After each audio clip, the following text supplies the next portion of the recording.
जेव्हा ती केस वाळवत असते त्यावेळेस तिच्या गळ्यामध्ये असलेला जो हार असतो, मोत्यांचा हार असेल, हिऱ्यांचा हार, तो हार थोडासा तिला अडचण बनतो, म्हणून ते गळ्यातला तो हार काढते आणि हार काढून बाजूला ठेवते आणि आपले केस वाळवत असते.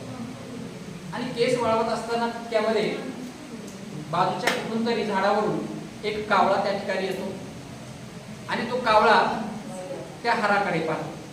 त्याला वाटतं की ते हार म्हणजे कदाचित खायची काहीतरी वस्तू आहे, म्हणून तो कावळा त्या हाराला घेऊन तिथून निघून जातो.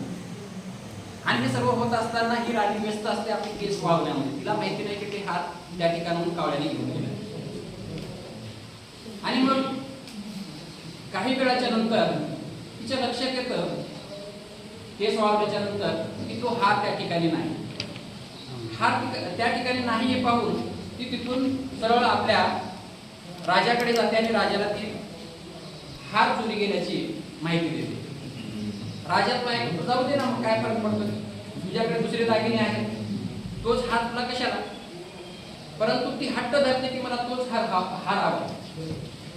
आणि मग राजा नाईलाजाने शेवटी आपल्या दरबारातील काही सैनिकांना, व्यक्तींना सांगतो की तो हार आपण शोधावा आणि तो आम्हाला द्यावा. आणि हार शोधून देणाऱ्याला त्याच्या मोबदल्यामध्ये अर्ध राज्य आम्ही त्याला देऊ. जो कोणी हार आणून देईल त्याला आम्ही आमचं अर्ध राज्य त्याला देऊ. मग त्यातले जे सैनिक असतील, त्या ठिकाणचे सरदार असतील, प्रधान असतील, मुख्य प्रधान असतील, हे सगळे लोक त्याचा शोध घेण्यासाठी बाहेर पडले. बाहेर पडल्याच्या नंतर सर्वजण त्याचा शोध घेऊ लागले, पण तो हार काही सापडत नव्हता.